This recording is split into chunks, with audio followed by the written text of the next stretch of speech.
Eu acho que a análise de hoje tem que começar com a análise internacional. É preciso fazer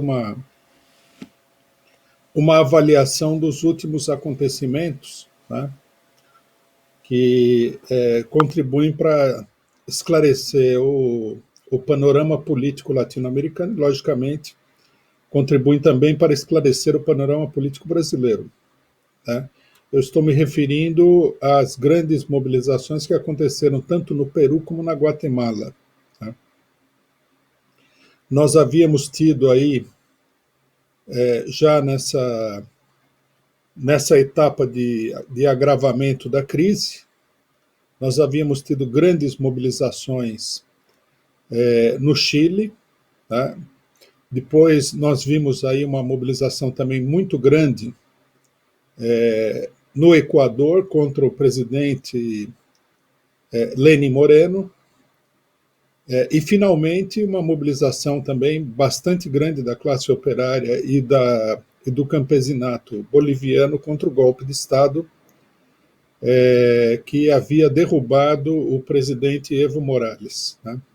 Esses acontecimentos da Guatemala e do Peru, eles vêm ampliar o quadro político de mobilização, né? Esse é um fator fundamental na situação política latino-americana e internacional, porque nós tivemos também mobilização em outros países, inclusive na Indonésia, recentemente. Bom, primeiramente, é importante a gente assinalar que essas mobilizações, quaisquer que sejam os motivos imediatos da mobilização, né, em muitos casos são motivos políticos. No Chile nós vimos aí o governo Piñera extremamente repressivo, a repressão do governo chileno jogou gasolina na fogueira e o país explodiu, né? Na Bolívia foi a mesma coisa, a mobilização se deu contra o adiamento das eleições, nominalmente, formalmente, mas né, mobilizou uma ampla parcela da população. Na Guatemala, nós temos uma mobilização contra medidas econômicas, que são um ataque geral contra a população, e no Peru, a mobilização se dá contra o golpe de Estado que derrubou, golpe de Estado através do impeachment do presidente da República, tá? É uma mobilização contra a direita. Apesar de que a mobilização ela tem como tema central as questões políticas, o que é uma coisa bastante natural, nós temos que assinalar que o fundo dessa grande onda de mobilizações que está acontecendo na realidade, o agravamento da crise econômica, da crise capitalista na América Latina, né? Nós já tínhamos visto esse panorama antes da pandemia e a pandemia agravou ainda mais a situação, né? O capitalismo está numa etapa da sua crise histórica, que é uma etapa onde a economia capitalista sofreu um baque, né, com a crise de 2008, ou seja, 12 anos atrás, e não conseguiu até hoje se recuperar, né? O que indica que não se trata simplesmente de uma crise circunstancial, de uma crise ocasional, mas de uma crise, de uma nova etapa da crise que é uma crise histórica do capitalismo. E aparentemente os capitalistas têm muita dificuldade de superar essa situação, de colocar algum tipo de equilíbrio, mesmo que seja precário, na situação econômica mundial. Com a pandemia, essa situação se agravou, a miséria da população ultrapassou aquela barreira, né, em que possa se estabelecer um equilíbrio político, e essas crises começaram a se tornar não apenas mais frequentes, como mais intensas. Nós estamos atravessando essa etapa de crise. Essa tendência à mobilização da população, ela deu lugar, né, a uma, nós podemos dizer assim, a um pequeno recuo da política golpista que foi estabelecida pelo governo Obama e pelo atual presidente eleito dos Estados Unidos, Joe Biden, que levou à derrubada de vários governos na América Latina. Nós vimos que na Argentina, onde a situação, o governo Macri, que foi uma espécie de governo golpista, mas eleito, né, não conseguiu superar a crise e deu lugar à volta do partido que seria um partido de esquerda, né, um partido de esquerda muito relativo, logicamente, que é o peronismo. Né. A Cristina Kirchner, que foi líder da ala nacionalista do peronismo, ficou como vice-presidente e foi colocado como presidente um elemento ultramoderado direitista ligado ao setor financeiro internacional, que é o Alberto Fernandes. No Chile, a mobilização foi muito mais intensa do que na Argentina. Na Argentina, o que nós tínhamos era uma grande crise política, uma crise do regime, né, mas não havia ainda se traduzido numa mobilização de grande importância da população. Mas no Chile, a mobilização, que foi gigantesca, levou a que o governo chileno, o governo Pinheira, chegasse a um acordo para realizar uma constituinte. Né? E na Bolívia, que foi um outro país onde ocorreram modificações, a mobilização operária e camponesa, que foi a mais importante de todas, levou a que os golpistas recuassem, né, do seu propósito de eleger um candidato da direita e aceitasse um candidato do partido que eles estavam tentando colocar na ilegalidade, que é o MAS. Né? Eles fizeram várias tentativas de adiar as eleições, de colocar o MAS na ilegalidade, impediram a volta do ex-presidente da República, né, do presidente derrubado Evo Morales, mas tiveram que ceder a vitória para o MAS. O que é que nós vemos em todas essas situações? Né? E é isso que é preciso caracterizar de uma maneira precisa. O que nós vemos é que, em primeiro lugar, né, diante da mobilização popular, é importantíssimo que se diga isso, né? Porque no Brasil, a esquerda brasileira, assim como a esquerda internacional, de um modo geral, na América Latina, ela alimenta aí a fantasia, porque isso é uma fantasia política, de que o problema gerado pelos golpes de Estado, né, os duros ataques à população, eles serão superados pela via institucional, pelas eleições. Né? E aí apontam, por exemplo, o caso tanto da Argentina como da Bolívia, mostrando que é possível superar a situação pelas eleições. O único problema é que a situação não foi superada pelas eleições. As eleições, a vitória dos partidos ditos de esquerda nas eleições, é o resultado, né, da crise política e da mobilização popular, ou da ameaça de mobilização popular, como nós vimos na Argentina. Se na Bolívia a população não tivesse se mobilizado, né, e se mobilizado de uma maneira muito ampla, muito intensa, fechando estradas, enfrentando a polícia, enfrentando as forças armadas, não teria nem tido eleição. Aí a eleição, ao invés de ser, né, o instrumento para o fim do golpe de Estado, foi, na verdade, o resultado da mobilização. A mobilização é que levou ao fim do golpe de Estado e produziu as eleições.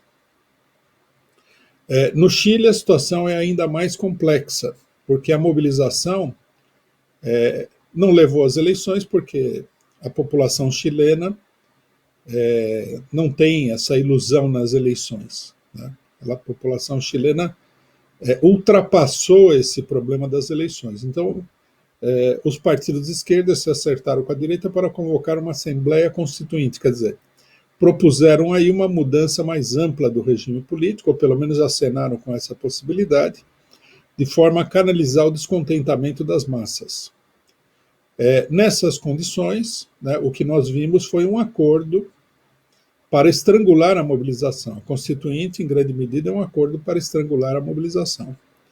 Ela foi totalmente feita de acordo com as exigências da direita que a esquerda aceitou. Nós já descrevemos esse processo político, mostramos como são necessários 75% dos votos para conseguir, são necessários 2/3 dos votos para conseguir aprovar qualquer coisa na Constituinte, o que obriga praticamente um acordo com a direita, né? E a legislação eleitoral continua sendo a mesma legislação eleitoral profundamente antidemocrática da época do Pinochet. Então, nós vemos aí que se trata, na realidade, não de uma verdadeira conquista popular, mas de uma manobra para frear a mobilização popular. É isso que está acontecendo no Chile. A mesma coisa se pode dizer da Argentina, com toda tranquilidade, tá? O governo do Alberto Fernandes é um governo de descompressão, e na Bolívia a mesma coisa. Quer dizer, é um governo para acalmar a situação. A esquerda nacional procurou apresentar esses acontecimentos como grandes vitórias, tá? Sem levar em consideração que não se trata disso, mas sim de uma manobra política para descomprimir a situação política, aliviar a tensão da situação política. É isso que está acontecendo nesses países. Então é preciso caracterizar esse movimento, né, que é um movimento, não é um movimento geral, mas é um movimento importante no interior da política de golpe de Estado, que é uma etapa em que, em vários países onde a situação tende a escapar de controle, a burguesia procura colocar setores que estão ligados à esquerda. Nós podemos notar que nenhum deles é efetivamente parte da esquerda, que foi combatida pelo imperialismo no último período, né? Mas setores ligados a eles, ou que parecem ser representativos deles, para acalmar a população. Qual é a missão que o imperialismo atribui a esses governos? Fazer grandes reformas sociais, resolver a situação do povo que está morrendo de fome, restabelecer ou ampliar, ou sei lá o que, da democracia no país? Não. É uma manobra para tentar conter a mobilização e depois, né, fazer com que a política direitista e golpista continue. Nós temos que lembrar que a política golpista não é uma coisa mística, tá? Não é que o golpe é dado porque o pessoal tem uma ideologia para o golpe. Não. Isso daí é uma ideia que vem dominando aí a cabeça de muita gente, mas é totalmente falsa. O golpe tem a função de reorganizar as instituições e reorganizar as relações políticas entre as classes sociais para aplicar uma política neoliberal ainda mais brutal do que foi aplicada antes, né, da onda nacionalista nos países latino-americanos. O golpe tem a função também de disciplinar os países latino-americanos em torno da política norte-americana. Quer dizer, dessa forma, né, seria totalmente equivocado apresentar que nós estamos numa etapa de reversão da situação. Isso aí fica muito claro, né, no Brasil, onde nós vemos que há uma luta intensa para evitar, né, que, por exemplo, o PT, que foi o partido derrubado pelo golpe, volte ao poder político no país. De um ponto de vista geral, é importante considerar as tendências de mobilização nas massas, né? Essas tendências elas estão presentes em todos os países. Nós vimos aqui no Brasil. O Brasil é sempre um país que está onde a tensão política com as massas oprimidas é muito grande, né? E a burguesia procura conter isso daí. Nós vimos aí um pequeno indício da possibilidade da situação política nesse acontecimento do Carrefour, onde os seguranças, que são uma milícia privada da burguesia, né? Muita gente denuncia a milícia do Bolsonaro, mas não denuncia que cada uma das empresas privadas tem a sua milícia, ou, digamos assim, as empresas privadas, de um modo geral, têm a sua milícia nessas empresas de segurança que são formadas, logicamente, por elementos saídos da PM, né? Que treinam as pessoas, que organizam, que orientam. E isso daí acaba sendo um prolongamento da PM, uma polícia altamente repressiva, uma polícia com uma altíssima taxa de letalidade. O cidadão foi assassinado por essa segurança, e isso deu lugar a um princípio de explosão, com o pessoal invadindo o Carrefour, procurando tocar fogo no supermercado e tudo mais, né? Claro que uma boa parte da esquerda ou se calou, né? Ou até mesmo, né, no caso do PCB, do Jones Manuel, falou que não se devia fazer isso daí porque era muito perigoso. Quer dizer, se a gente for usar esse critério de que é perigoso, nós nunca vamos fazer nada, porque você imaginou? Você teria que se envolver só em lutas que não oferecessem perigo para a sua condição física, né? Lutas onde não há polícia, onde não há nada. Exatamente o contrário daquilo que nós vimos, por exemplo, nos Estados Unidos, onde a mesma situação explodiu de uma maneira extremamente violenta. Então nós vemos aí que essa tendência está presente em todos os lugares, e ela se manifestou através de um pequeno sintoma, não foi um sintoma muito intenso, no Brasil, né? Nós vimos também a mesma situação no Amapá, onde a crise de energia elétrica levou ao enfrentamento com a polícia.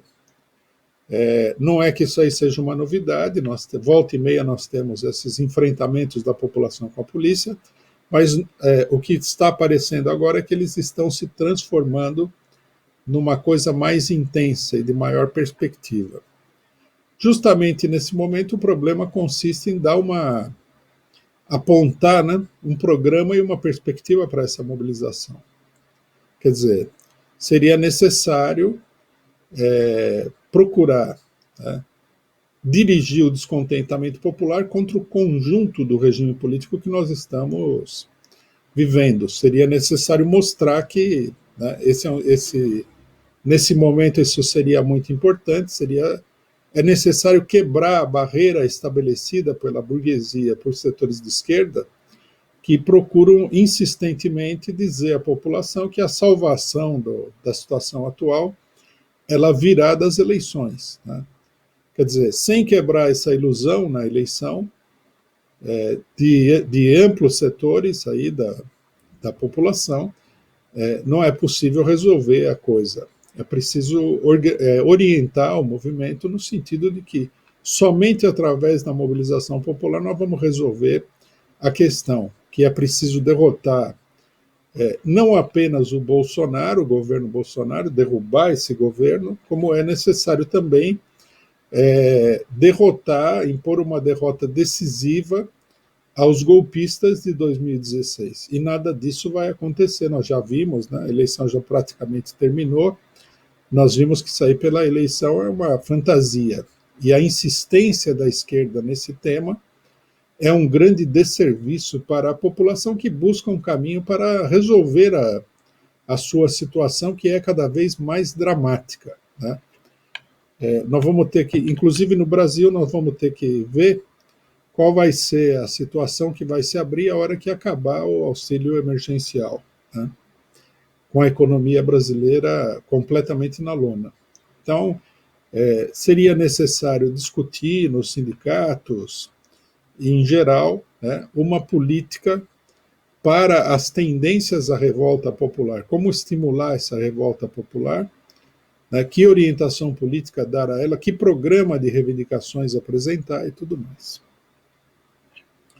Essa é a primeira questão que nós temos que dizer e que nós temos que apontar e que define, né, o eixo geral da luta política no país. Quer dizer, a coisa tem que se dar através da mobilização popular, e a mobilização popular precisa ser orientada por um programa, por uma perspectiva política definida. Tá? É preciso afastar aí essa droga, né, que vai sendo distribuída pela esquerda em vários lugares, que é a eleição, para que a população chegue à conclusão de que é preciso tomar a resolução da situação nas suas mãos, como está acontecendo no Chile, como aconteceu na Bolívia e tudo mais. Apenas que nós não podemos apontar que a eleição de uma pessoa que seja aceita pelo imperialismo, tá, como aconteceu na Bolívia, ou um acordo fraudulento, como aconteceu no Chile, seja a solução dos problemas nacionais.